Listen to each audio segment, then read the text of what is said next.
Olá, eu sou o Rodrigo Cotrim de Carvalho, nós estamos no Comida de Verdade e a gente continua o papo com o Marcelo Scófano. Ele é azeitólogo e tem esclarecido para a gente bastante coisas e mitos relacionados ao azeite.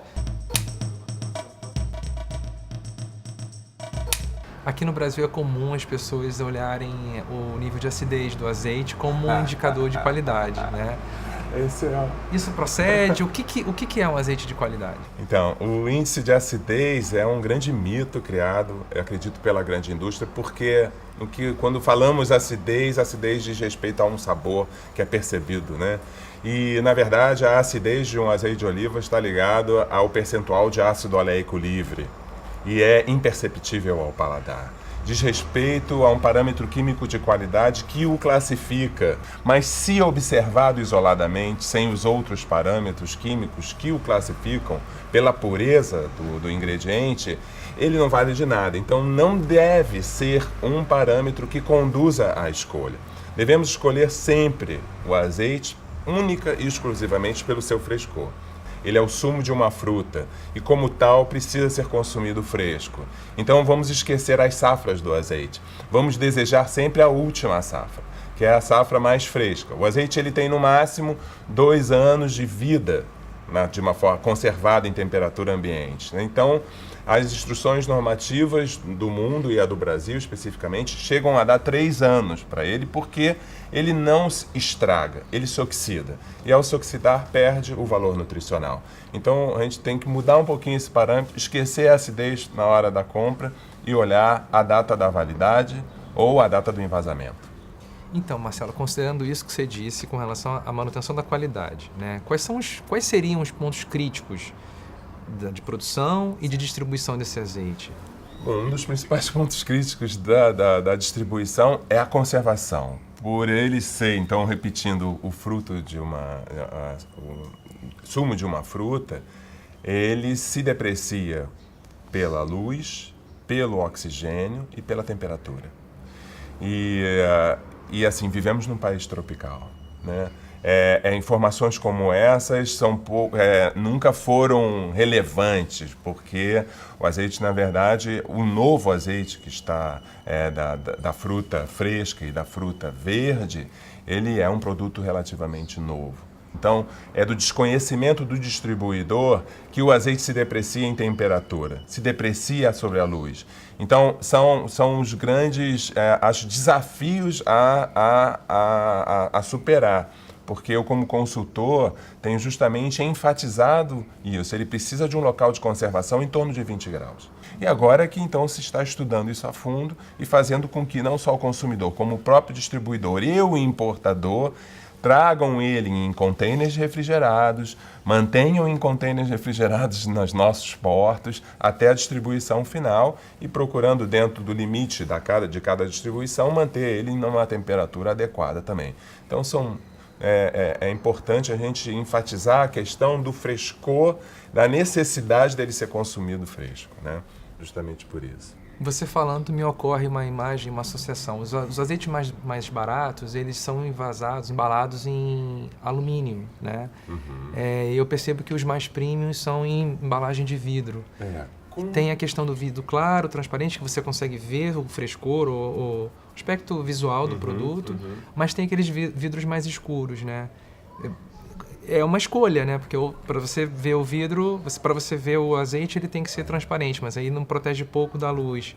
Exato. Como é que é isso? Assim? Há um fetiche, eu diria, né? Por ver o produto. Então, as embalagens eram transparentes justamente por isso, e há alguns consumidores que preferem, inclusive, os azeites rústicos, sem serem filtrados, que estão turvos, acreditando, inclusive, que seja um azeite mais, vamos dizer assim, artesanal. O que não procede com relação a isso, né?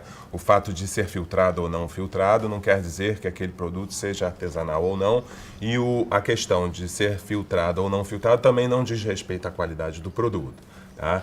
O fato é que observa-se que ele reage muito à luz, então é necessário se embalar em vidro escuro ou, em caso de garrafas transparentes, alguns azeites de excelência já estão embalando em vidros protegidos da luz ultravioleta, né? Então, há proteção ultravioleta para protegê-los. Com relação à embalagem em latas, né, de alumínio, elas também protegem muito bem, e isso é indistinto com relação à qualidade. Seja em lata, seja em vidro, tá? Seja em vidro transparente ou seja em vidro escuro, o azeite ele pode ser de boa qualidade. O que temos que observar é se aquele vidro tem proteção ultravioleta ou não, e se ele não tiver proteção, temos que ver desde quando ele está ali dentro, porque provavelmente, se tiver mais de um ano, ele já estará depreciado.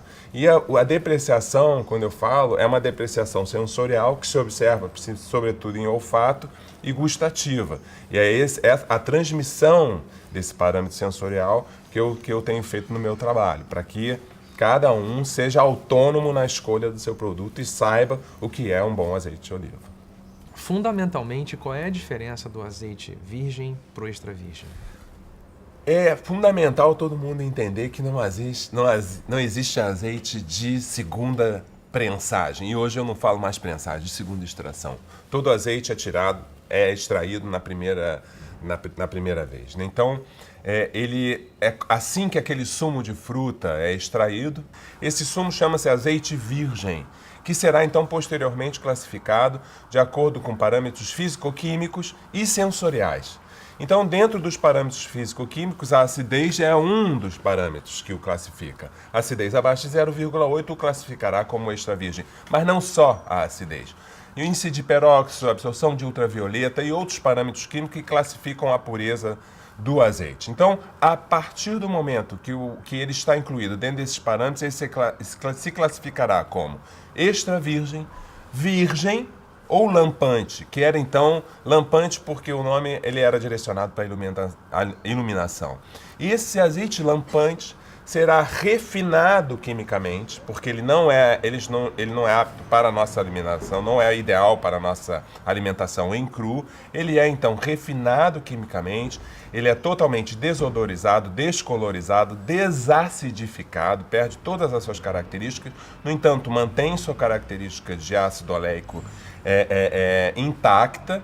E a este óleo inerte é acrescentado um percentual de 10 a 20% do azeite virgem e nos é vendido como azeite de oliva. Este azeite eu indico principalmente para os métodos de cocção. Então, quer dizer, para a fritura, para os refogados, para os assados. E a gente aí, Rodrigo, antecipo até mesmo talvez uma pergunta sua, a gente quebra um mito sobre o aquecimento ou não do azeite em temperaturas para métodos de cocção. Não sei por que motivo, uma lenda se criou, não só no Brasil, mas em vários países, de que azeite não pode ser aquecido porque ele se torna uma gordura saturada, que ele só torna uma gordura ruim. Isso é um grande equívoco no consumo, o que nos impede de utilizar o azeite em cozinha, que é a gordura mais saudável para utilizá-lo nessas ocasiões. Seja fritura, refogados ou confitados ou qualquer método de cocção, é a gordura mais saudável e a mais estável em alta temperatura pela sua concentração de gorduras monoinsaturadas. Então, a gente pode fritar tranquilamente tanto um azeite de oliva como com um azeite extra virgem. Não tem problema nenhum nisso.